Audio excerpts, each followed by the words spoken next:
Logic and Larry listeners, I know we are taking a hiatus until after the new year, and I said that, and I'm sticking to that, but I did just want to make a quick video to address some of the political issues that are going on right now in the media. Things are circulating, and I always got to attack the nonsense and just provide some clarity and objectivity to the situation.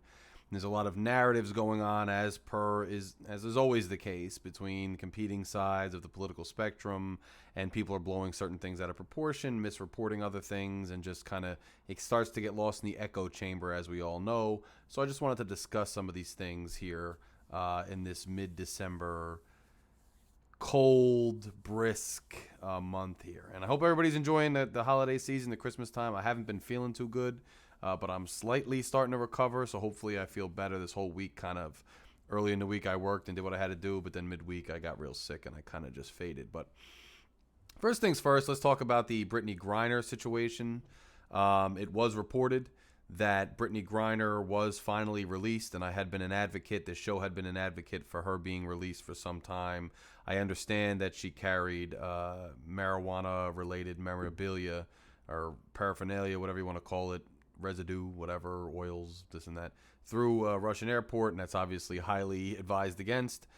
We know that wasn't in accordance with Russian law, but nonetheless, she was definitely targeted, in my opinion, by Russian authorities due to the war in Ukraine. And I think that was a primary reason why she was targeted. I always thought she was unfairly targeted. 9 years is just way too long. And it's just a bad thing. So she was finally released, and it was in exchange for an international arms trafficker, which is not too good. He's known as the Merchant of Death, Victor Bout, and he's served, I think, over a decade in prison, and now he's being released in exchange for Miss Griner. In the aggregate, when you look at it, I mean, there's no way to slice it. It's not good that we had to give up an international arms dealer. Never is good that we are giving up an international arms dealer for anybody in any trade. So that's obviously troubling. But the thing is, look, I never understood. Well, I do understand. Let's forget. I do understand. Brittney Griner is a multiple-time gold medal winner for the United States national team in basketball. Okay, and that counts for a hell of a lot. She's an iconic figure in America. She's earned the highest accolade one can earn, representing the United States of America in international competition on an international stage. That is quite important. And whether people want to admit it or not, you always have these people like, I believe a teacher should get paid as much as a NFL player. I believe a public servant should get paid as much as a baseball player. Look, I'm a public servant. I wish I got paid as much as a football player, but I know the dynamics of economics and human society and just reality don't allow that to happen. I understand why and the mechanisms as to why. Brittney Griner, whether you like it or not, whether you just want to minimize what she does as playing sports, is still on a higher pedestal and quite an icon in this country and deserves some deference, some reverence. And therefore, we are going to make it a priority when a hostile power captures her and sentences her to 9+ years in a Russian village prison or what have you. We are going to make it a priority to get her home. That's just reality. You may not like it, but that's just reality. So I always thought the United States should make an effort to get her home. I always thought it was important to try to get her home, and we've now done that. Now, the price was steep, Victor Bout, but the price, of course, is going to be steep. They're going to hold our feet to the fire here and try to extort the best deal they can from us, and they did that. And it's unfortunate, but it's just the way things go. Now, I've already seen many on the right. Now, here's the thing. This is what the conservatives constantly do. I don't want to say conservatives. I want to say the Trumpies, the modern people who are into that side of things. They are harping on and will not stop talking about another individual who's currently held in Russian custody, Paul Whelan. Now, Paul Whelan's a former Marine, and he was charged with espionage, among other things. And he's definitely more of a military-esque, maybe a spy. He's an operative. more of a United States actual international operative type person who was a former military person who I think should be brought home too. And I said that he should be brought home, and I've been saying that. But you see a lot of people right now on a certain side of the spectrum angry, just like seethingly angry about Brittney Griner. And now first they say it's because, we didn't want to trade Victor Bout. That's why we're mad. Then they say it's, but you got her home, but you didn't get Paul Whelan home. That's why we're mad. But really, I've seen comments all over the interwebs that evince the true reason why most people are mad. Even if they're subconsciously mad and lying to themselves, they're mad because Brittney Griner is an African-American woman who's also a member of the LGBTQ community, who also protested to some extent the United States national anthem. They just don't like her for all those reasons. They don't think she's important. They don't think she's important, not because of her status as an athlete, but because she's an African-American woman, part of the LGBTQ community, who protested the national anthem. That's why they don't like her. They were cheering for her to rot somewhere, even though she's a two-time at least, United States gold medalist in international competition. They didn't care. They don't care. So now they're going to say, it's because of Victor Bout. They never knew who that was until a year ago. They're going to say it's because of Paul Whelan. They didn't know who that was until a year ago. But now all of a sudden they know, and that's the reason. I don't know why you're accusing me of racism or, homophobia. Really, I just wanted Paul home. And no. Now let me explain something about Paul Whelan. This is what happened. The United States was trying to put a deal together. The State Department, the Biden administration, was trying to put a deal together to bring both Brittney and Paul home. But the Russians flat out said no. Whelan is off the table. And you got to understand, Whelan is a huge priority piece for them. He's valuable to them. Just like Bout is valuable to us. Now, could we have gone harder in the negotiations? I don't know. I wasn't in the room. But apparently what was said by the Russians was, you're either getting Bout for Griner or you're getting nothing. We're not giving up Whelan. He's not part of the deal. I don't care. That's it. Right now, you either give me Bout and I'll give you Griner, or you're not getting a damn thing. And the White House and the State Department felt they had to at least get one of them. They had to at least get Griner. So Whelan was never an option. People out there saying Biden brought home Griner instead of Whelan.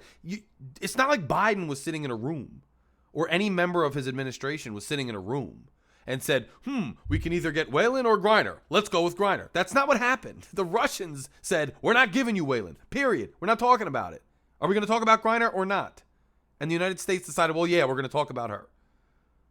That's like going to somebody's house and they have two vehicles and they're selling the Cadillac and you're haggling over the price and the price is a little steep, but you say, but I also want the BMW to be part of the deal. And they say, well, I'm not selling the BMW. I'm not selling it. You say, yeah, but I really like the BMW. I'm paying a hefty price for this Cadillac. Can we work some out for the BMW? Like, look, you either get the hell off my driveway now with nothing, or you pay me for this Cadillac because the BMW's not for sale. That's it. Whelan was never part of it. Never could have been part of it. Period. So this idea that it was either or is nonsense. It's just a cover-up for anger and irrational nonsense, and then just a whataboutism because they're mad about who Brittney Griner is. Long story short, we really got to advise our traveling athletes, other international people in general, to be careful.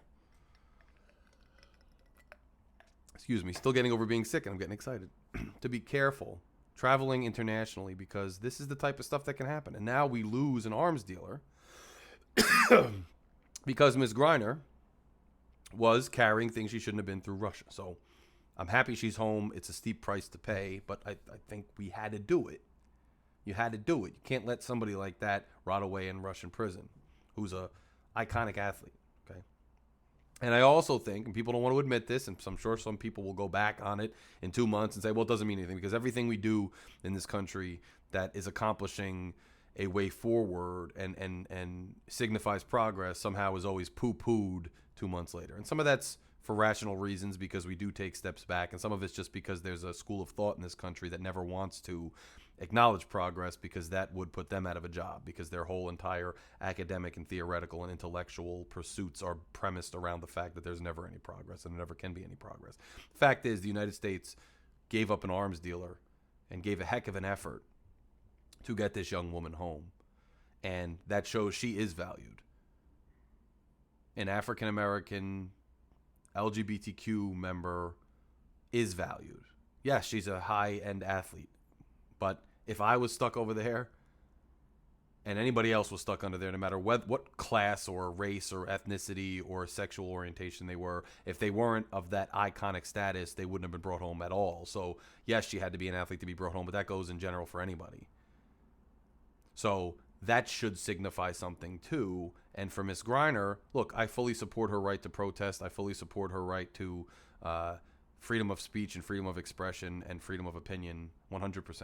That's one of the most American things we can do, is have our freedom of opinion and freedom of protest. At the same time, I hope she does have some, gratefulness, and she does acknowledge a bit of what does make this country a great country to this day. You're not going to do 9 years for a vape cartridge, and your country went out on a limb, gave up an arms dealer to get you back and get you home. So I hope going forward, while she can still be certainly critical of this country, and a lot of people, you have every right to be critical of a lot of things this country's done, I hope she acknowledges a lot of the good things this country's done. And I think she has. I mean, she competed in international competition wearing United States colors and won gold medals. So, it's not like she doesn't just because she wants to be critical of certain aspects of it. But this should be a reflection point for everybody. I'll say that. In other news that I wanted to clear up, Kyrsten Sinema of the United States Senate, who's always been a moderate, she's from Arizona. She's been a moderate. Her and Joe Manchin were these moderates who really stifled the Build Back Better bill that was a part of the infrastructure bill. I called it the Bernie bill. They stifled it. It never passed. A lot of Democrats and people in the Democratic left side of things and the MSNBC sphere and bubble have been attacking the crap out of these two now for a year and a half because they didn't help pass that bill. But in hindsight, had we passed that bill, I think inflation would have been even worse, which I warned about. So I'm almost happy they didn't pass that bill. Nonetheless, they've been vilified, and everybody was cheering that the Democrats had a 51-49 Senate majority because, in their words, it would make Manchin irrelevant. But really, Sinema was lockstep with Manchin on a lot of things, so I don't understand how that would have really happened. The big news today was Kyrsten Sinema has now switched from Democrat to independent. Now you're hearing Democrats go, oh, she pulled the old okey doke, she pulled the rug out from under us, and I'm getting text about it, and look what she did. And then you have conservatives on the Republican side like, ha ha ha, wow, that's great. Imagine if Manchin did it too. Dems are screwed. Screw you, libs. Guys. It doesn't matter that Kyrsten Sinema switched officially from a Democrat to an independent. It doesn't matter. Okay? Angus King from Maine, he's an independent. He counts when they count the Democrats. Bernie Sanders from Vermont, he's an independent. He counts when they count for the Democrats. Kyrsten Sinema is still going to vote with the Democratic majority and be a part of the Democratic majority when it comes to committee assignments and committee balance. So Democrats are still going to have a decided majority in the committees. So it's not going to be split evenly in the committees. Still gives them a leg up on a lot of things they want to do. She's still going to vote with Democrats most of the time. And for all intents and purposes of the majority and the count in the Senate, nothing has changed today, okay? So Democrats calm down, conservatives calm down, Republicans calm down, Trumpies calm down, ultra-libs calm down, centrists, everybody calm down, okay? It doesn't do anything. It doesn't change a damn thing. She just joins the ranks of Bernie Sanders and Angus King as independents. And quite frankly, I've always liked her. I know a lot of people on the left don't. I've always liked her. And I think this just enables her even more autonomy and even less pressure and nonsense, from the left to do things she may not be comfortable with. And good for her. She's also, I think, got an election coming up in 2 years. She wants to position herself properly. She doesn't want to take a primary opponent from the left or whatever else. And I applaud that. More people should just declare themselves independents if they don't want to be subject to the party pressures and nonsense. And that's what she did. So nobody get too excited about Kyrsten Sinema. It doesn't change a darn thing, okay? Finally, the last thing I want to touch on in this brief little interlude this December is this. I spoke to you guys on a video recently, and I spoke to you on my podcast a bunch about this. This Electoral Reform Act that is bipartisan, that has more than enough support to pass the Senate and the House, that would prevent another January 6th, that would prevent a false slate of electors from a given state, that would prevent any future presidential candidate trying to thwart and steal an election the way Trump did. This electoral reform bill is still sitting there and has not been brought up for a vote in the Senate. And there's some rumors that it's going to come up in the omnibus bill, which is going to fund the government and do a bunch of other things, potentially fund the Defense Department, and that they'll sneak it in there because it'll pass. Because they've got just too much to do and not enough time to do it. Well, they better damn well do it. Because today you saw Chuck Schumer get reelected and rah-rah, hee-hee, and do his little speech about what Democrats do and the people want it and all their grand posturing nonsense. The Democrats and a bipartisan group of senators and people in the House, which is commendable, passed a marriage act which guarantees the right to marry interracially and to gay marriage, and that cannot be infringed upon. That's great. But here's the thing. It was not necessarily in danger of being rescinded anyway. That's all based on when the Roe v. Wade was struck down, Clarence Thomas put a little footnote that perhaps gay marriage should be revisited too, and it was assured by several other Supreme Court justices. Now, we don't have any guarantee, so I understand people are worried, and I understand it is a legitimate concern. But just because Clarence put that in a footnote doesn't mean it was ever actually going to happen, or there was any will to make it happen that it would be outlawed. That was just Clarence. And of course, the media blew that up because they always blow up issues that make people talk, that get people's attention, even if they're not really substantive or really a concern in the moment. And that's the same thing Democrats did when they made the marriage bill the main priority of the lame duck session. It wasn't actually needed at the moment to protect anybody because it's not in danger right now. And in my opinion, I don't think it was ever in danger, but that's just my opinion.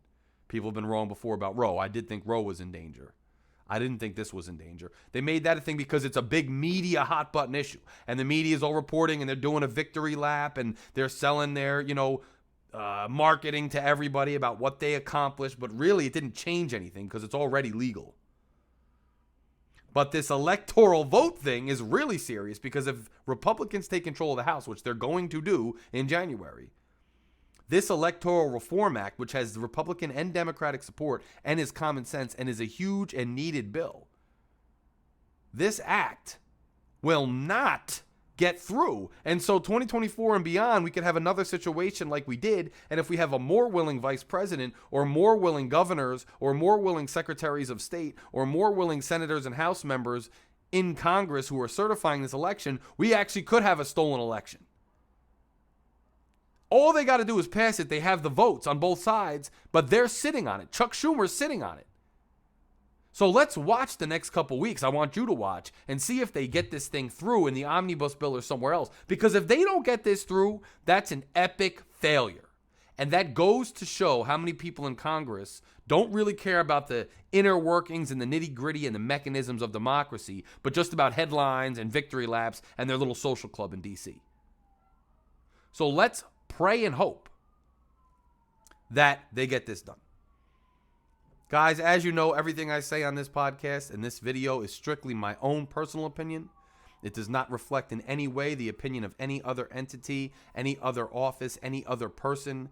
I am not speaking to you in any way in an official capacity or a professional capacity whatsoever. I'm speaking to you on my own time as a private citizen with private opinions, and that's it.